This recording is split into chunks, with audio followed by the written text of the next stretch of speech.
نحمده ونصلي على رسوله الكريم أما بعد فأعوذ بالله من الشيطان الرجيم بسم الله الرحمن الرحيم قال الله تبارك وتعالى إنما يعمر مساجد الله من آمن بالله واليوم الآخر وأقام الصلاة وآتى الزكاة ولم يخش إلا الله فعسى أولئك أن يكونوا من المهتدين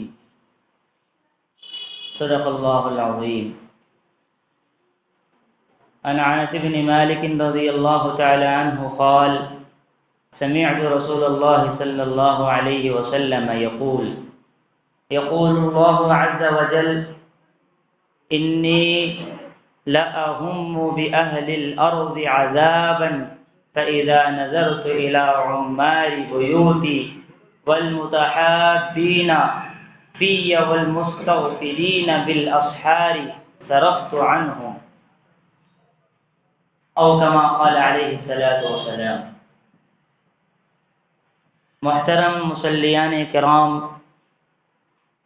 جس طرح انسانوں کا نصیب ہوتا ہے اسی طرح زمینوں کا بھی نصیب ہوتا ہے. جس زمین کا نصیب اونچا ہوتا ہے وہاں اللہ کا گھر تعمیر ہوتا ہے. روئے زمین پر سب سے زیادہ خیر و برکت والی جگہ اگر کوئی ہے تو اللہ کا گھر ہے، یعنی مسجد ہے. مسجد کہتے ہیں سجدے کی جگہ کو، چونکہ مسجد میں نماز کی ادائیگی کا مقام ہے اور نماز میں اہم ترین حصہ سجدہ ہے. اس لیے مسجدوں کو سجدے کی نسبت سے زیادہ سجدہ گاہ کا نام دیا گیا ہے. مسجد ہر اس آبادی اور بستی کی بنیادی ضرورت ہے جہاں مسلمان آباد ہوں. مسجدوں کے ذریعے ہی مسلمانوں کو قوت، طاقت، رہنمائی اور رہبری ملتی ہے. مسجدیں صرف عبادت کا مقام نہیں ہیں بلکہ وہ اسلامی تعلیمات کا آئینہ دار ہیں. عقیدہ توحید جو اسلام کی بنیاد ہے، اس کی عملی شکل مسجد میں دیکھنے کو ملتی ہے. اسی طرح مساوات اور برابری بھی جیسی اور جتنی کچھ مسجدیں ہیں دنیا کی کسی عبادت گاہ میں نہیں ہیں. مسجد میں امیر اور غریب، عالم اور جاہل، حاکم اور محکوم اور بادشاہ اور رعایا سب ایک ہی صف میں کھڑے نظر آتے ہیں.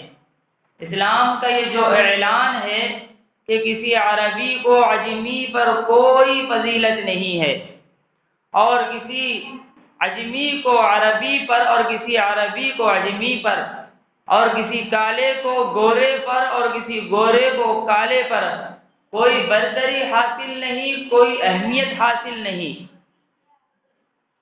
اس کی بہترین تصویر مسجد میں نظر آتی ہے. مسجدوں سے ایمان والوں کو دین کا شعور ملتا ہے اور مشکل حالات میں راہ حق پر استقامت کا سبب بھی، دین کے خلاف پھیلائی جانے والی غلط فہمیوں کا پردہ بھی انہی مساجد کے ممبروں سے چاک کیا جاتا ہے اور اسلام اور مسلمانوں کے خلاف اٹھنے والے فتنوں کا منہ توڑ جواب دیا جاتا ہے. مسجد کے محراب اور ممبر ہی سے جہالت اور ضلالت اور شرک و بدعت کے خلاف مضبوط آواز ابھرتی ہے. یہیں سے شریعت کے احکامات کو دلائل کے ساتھ بیان کیا جاتا ہے. معاشرت کے بہترین اصول کی تعلیم بھی یہی مساجد سے ملتی ہے. بھلی باتوں اور اچھی صفات کی دعوت کا مرکز بھی مسجدیں ہی ہیں. مسلم معاشرے کو جن باتوں یا جن چیزوں سے نقصان پہنچتا ہے ان میں سے اکثر و بیشتر کا راستہ مسجدوں کی برکت سے بند ہو جاتا ہے. مسجدیں ایمان اور اسلام، محبت و قوت، عدل و مساوات، خیر و خواہی اور غم گساری، صدق و وفا اور مہر و وفا کا مرکز ہیں. اسلامی معاشرے میں ہدایات اور برکت مسجد کے ذریعے ہی تقسیم ہوتی ہے. اسی لیے مسلمانوں کو اس بات کا حکم دیا گیا ہے کہ وہ ہر بستی میں مسجد تعمیر کریں، اس کی خدمت کریں، اسے صاف ستھرا رکھیں اور اپنے سجدوں سے اس کو آباد رکھنے کی فکر کریں۔ جب تک مسجدیں آباد ہیں مسلمانوں کے گھر اور ان کے محلے بھی آباد ہیں، اور مسجدوں کی ویرانی مسلمانوں کے محلوں اور بستیوں کی ویرانی ہے۔ محترم مسلمان کرام، مسجدیں جہاں دین و ایمان اور اخلاق کی تعلیم دیتی ہیں، وہیں مسجدوں سے امن و امان اور ہر انسان کے احترام کا بھی درس دیا جاتا ہے۔ یہ کیسی افسوسناک بات ہے کہ جن مسجدوں سے امن و امان کی دعوت معاشرے میں پھیلتی ہے، انہی کو فرقہ پرست عناصر ملک میں نفرت پھیلانے کا ذریعہ بنا رہے ہیں اور تاریخی حقیقوں کو نظر انداز کر کے ملک کے چند مساجد پر قبضہ کرنے کی کوششیں کر رہے ہیں۔ ماضی میں بابری مسجد کے ساتھ جو معاملہ ہوا وہ ہمارے دلوں کا داغ ہے، داغ۔ اور اب سنبھل، دہلی اور بدایون کی جامع مسجد سمیت دوسری کئی مساجد نیز اجمیر کی درگاہ کو بھی بلا وجہ متنازعہ بنایا جا رہا ہے، جھگڑے کا سبب بنایا جا رہا ہے، اسے نشانہ بنایا جا رہا ہے، اور میڈیا کے ذریعے پورے ملک میں غلط فہمی پھیلائی جا رہی ہے کہ 1991 میں عبادت گاہوں کے تحفظ کے سلسلے میں بنائے گئے قانون کو نظر انداز کر کے عدالتیں بھی ایسے فیصلے دے رہی ہے کہ جن سے قانون کی بالادستی متاثر ہو رہی ہے۔ پچھلے دنوں سنبل کی جامع مسجد کے سلسلے میں نچلی عدالت کو جو رویہ سامنے آیا اور جس طرح بے بنیاد چیزوں کو اہمیت دے کر فوری طور پر سروے کی اجازت دے دی گئی، اس کی وجہ سے عدالتوں کے وقار پر بڑا اثر پڑا ہے۔ نہ صرف مسلمان بلکہ ملک کے انصاف پسند باشندوں کا بھی یہ احساس ہے کہ فرقہ پرست عناصر بلا وجہ مساجد کے معاملے کو طول دے رہے ہیں اور اس کے ذریعے نفرت کا ماحول ہمارے ملک میں قائم کرنے کی کوششیں کر رہے ہیں۔ اصل میں ایک سوچے سمجھے منصوبے کے تحت جھوٹی باتیں پھیلائی جا رہی ہیں اور اس بات کی کوششیں ہو رہی ہے کہ میڈیا کی طاقت کے ذریعے جھوٹ کو سچ قرار دیا جائے۔ مسلمانان ہند کا یہ احساس ہے کہ حکومت وقت کی ایسی نازک اور حساس معاملے میں خاموشی مجرمانہ فعل ہے۔ ہمارے ملک میں جمہوری حکومت قائم ہے۔ جمہوری حکومت کا فرض یہ ہے کہ وہ ہر مذہب کے ماننے والوں کی رعایت کریں، ان کی مذہبی مقامات کی حفاظت کریں اور دو گروہوں کے درمیان کوئی جب تنازع نہ پیدا ہونے دے۔ مگر افسوس ہے کہ مساجد کے معاملے میں حکومت نے خاموش رہنے کو ترجیح دیا ہے۔ جس طرح بابری مسجد کے معاملے میں خاموشی اختیار کی، اسی طرح مساجد کا، مدارس کا، دینی مکاتب کا، خانقاہوں کا سروے دے کر جب اس پر اعتراض کیا جا رہا ہے، آواز اٹھائی جا رہی ہے، تو حکومت نے چپی سادھ لی۔ آل انڈیا مسلم پرسنل لا بورڈ حکومت وقت سے یہ کہہ رہا ہے کہ وہ آگے بڑھے، اپنی خاموشی کو توڑ کر اپنا فرض نبھائے، ظلم کو ظلم قرار دے، ملک کی اتحاد اور سالمیت کی فضا کو برقرار رکھنے کی فکر کرے اور فرقہ پرست عناصر کو ان کی نامعقول اور ناپسندیدہ حرکت سے باز رکھے۔ آل انڈیا مسلم پرسنل لا بورڈ نے اپنا یہ موقف بھی ظاہر کیا کہ حکومت ہند کی جانب سے 1991 میں عبادت گاہوں کے تحفظ کے لیے بنائے گئے قانون اور ایکٹ کی روح سے عدالتوں کے لیے اس بات کی گنجائش ہی نہیں رہتی کہ وہ کسی عبادت گاہ کے سلسلے میں اٹھنے والے نئے جھگڑے اور تنازعے پر سماعت کرے۔ جب قانون بن گیا اور اس پر عمل کرنا لاگو ہو گیا تو پھر اسے چھیڑ کر اس مسائل کو اٹھانے اور اس مسائل پر بحث کرنے، بنائے گئے قانون پر دوبارہ سماعت کرنے کی کیا گنجائش رہتی، اور کیا مطلب رہ جاتا ہے کہ دوبارہ بنائے گئے قانون اور ایکٹ پر پھر دوبارہ سماعت وہ عدالتیں اور کورٹ کریں۔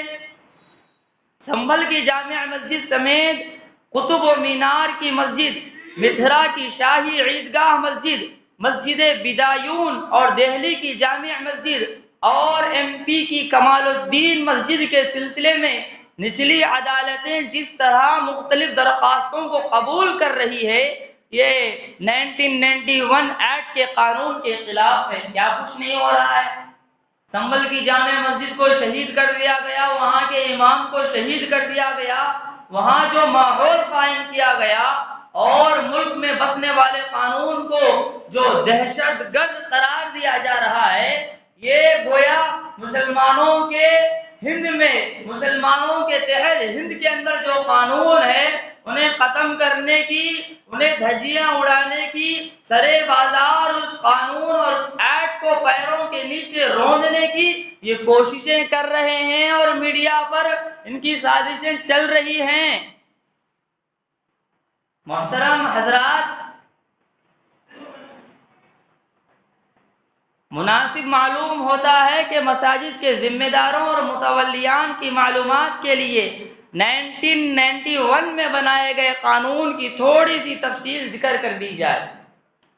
1991 میں مختلف عبادت گاہوں کی حفاظت کے لیے یہ قانون بنایا گیا تھا کہ جس میں یہ بات درج کی گئی تھی کہ 15 اگست 1947 کو جس عبادت گاہ کی جو حیثیت تھی، 1947 کو جس عبادت گاہ کی جو حیثیت تھی، اس میں کوئی تبدیلی نہیں کی جائے گی۔ یہ قانون بنایا گیا تھا۔ یہ قانون اس لیے بنایا گیا تھا تاکہ کسی بھی گروہ کی طرف سے کسی بھی عبادت گاہ کے سلسلے میں تنازع کو روکا جا سکے۔ کسی بھی عبادت گاہ، مسلم معاشرے کی عبادت گاہ ہو، غیروں کی عبادت گاہ ہو، کہ 47 کے بعد اس کو جو حیثیت، جو مقام، جو درجہ دیا گیا تھا، اسے وہی درجہ ہمیشہ کے لیے قرار دے دیا گیا۔ قانون بنانے والوں کے پیش نظر یہ بات تھی کہ اس قانون کے ذریعے فرقہ وارانہ ہم آہنگی کو برقرار رکھا جا سکے۔ اس وقت کے وزیر داخلہ نے 10 دسمبر 1991 کو لوک سبھا میں تقریر کرتے ہوئے اس قانون کے سلسلے میں یہ کہا تھا کہ اس قانون کو ہم ہندوستان کی بھائی چارگی، امن و محبت کی شاندار اور عظیم روایت کو فروغ دینے والے قانون کی حیثیت سے دیکھتے ہیں۔ آزادی سے کچھ پہلے ملک میں امن و آشنائی اور اتحاد یکجہتی ہماری روایتوں کو نقصان پہنچاتا۔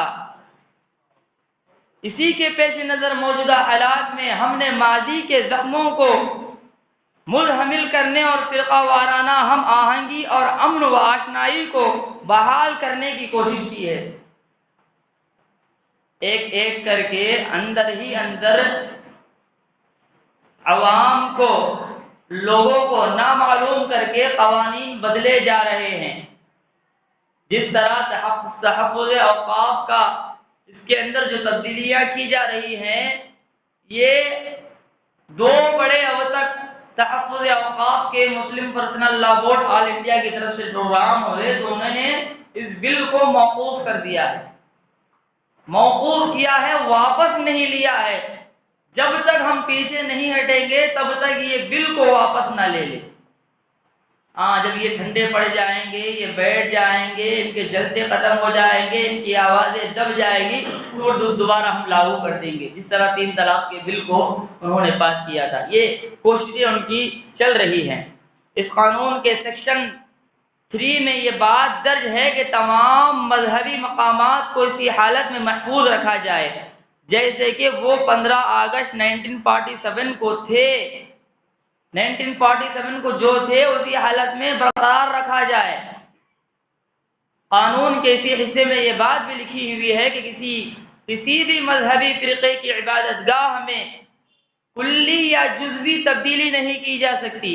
اسی قانون میں یہ بات بھی ہے کہ 15 اگست 1947 میں جو مذہبی مقام جس طرح تھا، اگر اس کی حیثیت کی تبدیلی کے سلسلے میں کسی بھی عدالت میں کوئی مقدمہ یا قانونی کارروائی جاری ہو تو اس قانون کی روح سے اسے ختم کر دیا جائے گا۔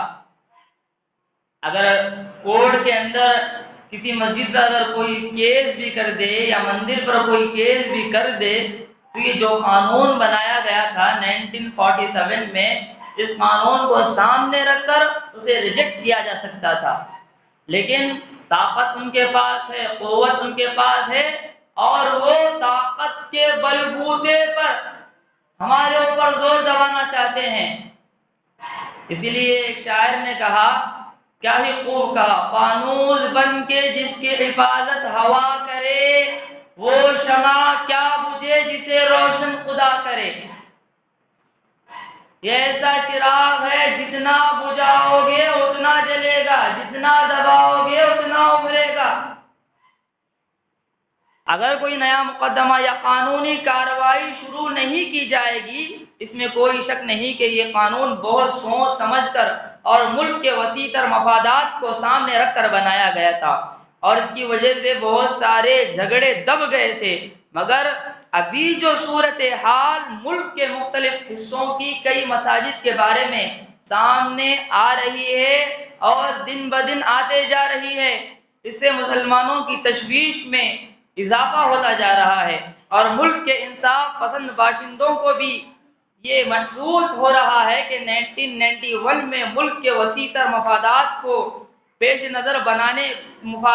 کے پیش نظر بنائے گئے قانون کو نظر انداز کر کے لا قانونیت کا راستہ اپنایا جا رہا ہے۔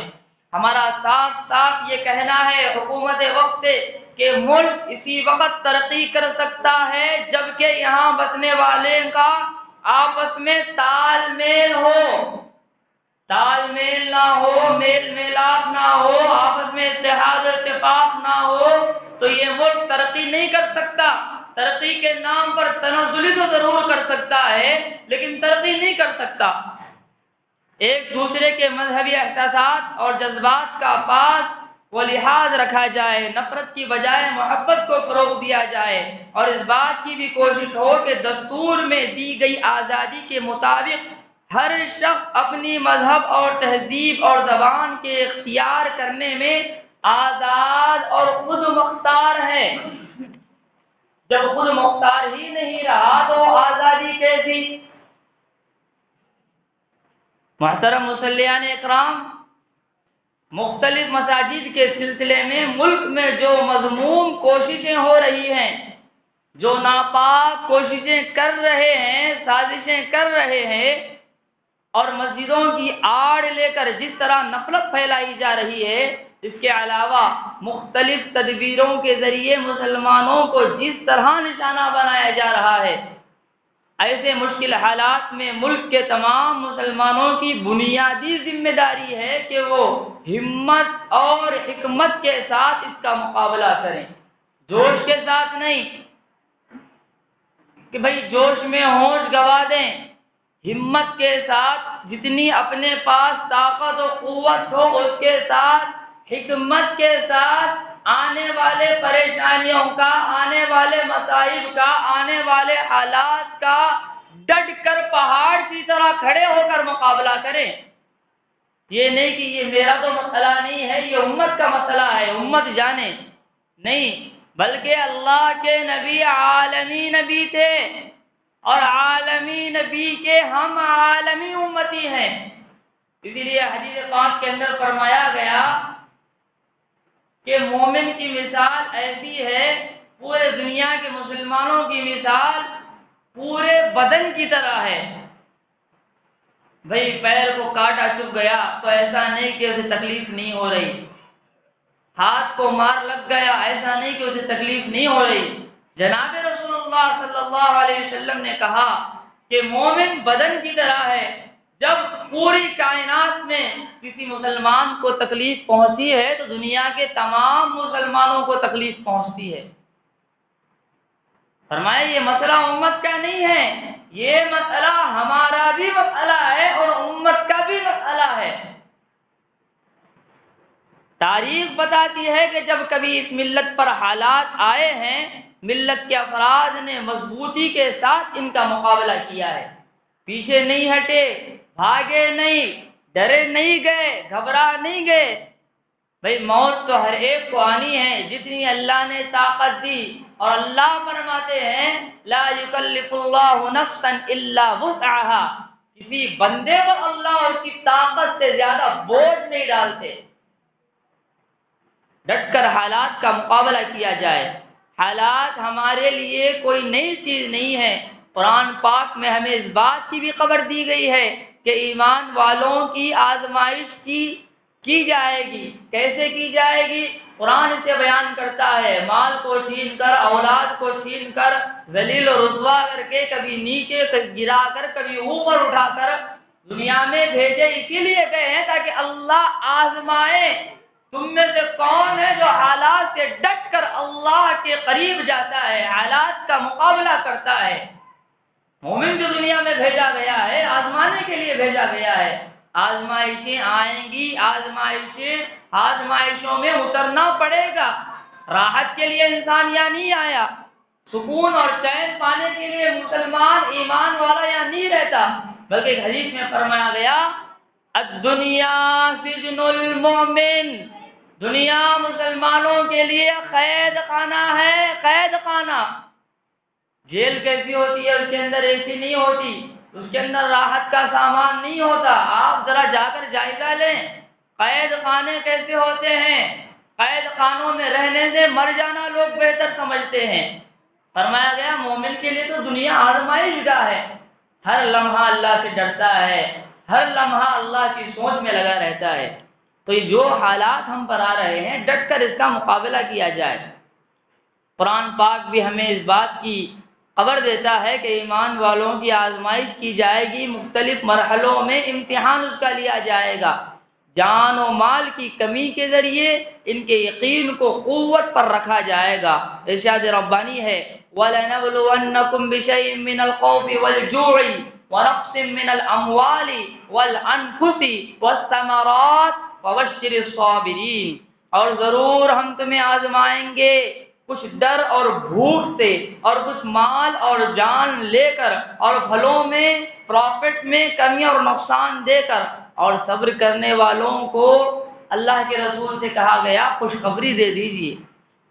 اسی طرح دوسرے مقام پر بھی ارشاد ہے کہ لَتَبْلُوَنَّ فِي أَمْوَالِكُمْ وَأَنفُسِكُمْ وَلَتَسْمَعُنَّ مِنَ الَّذِينَ أُوتُوا الْكِتَابَ مِنْ قَبْلِكُمْ وَمِنَ الَّذِينَ أَشْرَكُوا أَذًى كَثِيرًا وَإِن تَصْبِرُوا وَتَتَّقُوا فَإِنَّ ذَلِكَ مِنْ عَزْمِ الْأُمُورِ۔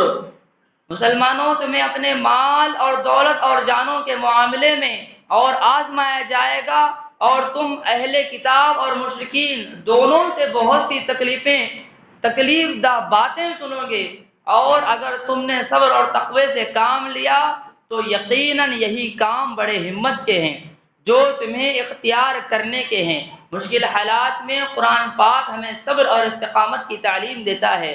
صبر کا مطلب ہے مناسب تدبیر اختیار کرتے ہوئے اپنے مشن پر کاربند رہنا۔ اس کا مطلب نہیں ہے بے وجہ ظلم ہو رہے ہیں، بے وجہ ہمیں تکلیف دی جا رہی تو صبر کریں، نہیں، یہ صبر نہیں ہے، یہ بزدلی ہے، بزدلی۔ صبر کہتے ہیں بہترین تدبیر کے ذریعے سے صبر کرنا، جتنی طاقت ہو اتنا جواب دیں پھر اللہ پر صبر کریں، جتنا ہم کوشش کر سکتے ہیں کریں پھر صبر کریں۔ یہاں پر فرمایا گیا اللہ تعالیٰ کے وعدوں کے پورا ہونے کا انتظار کرنا استقامت کہتے ہیں اسے۔ اللہ تعالیٰ کے حکموں پر جم جانا اور ایمان کے تقاضوں کو ہمیشہ پورا کرنا، اور اللہ سے ڈر اور خوف میں ہمیشہ رہنا۔ جب ہم اپنے دل میں اللہ تعالیٰ کا خوف رکھیں گے تو بہت سے دوسرے خوف اور ڈر ہمارے دل سے نکل جائیں گے، اور مشکل اور نازک حالات میں بھی ہماری زبان سے وہی بات نکلے گی جو حق اور سچ ہو۔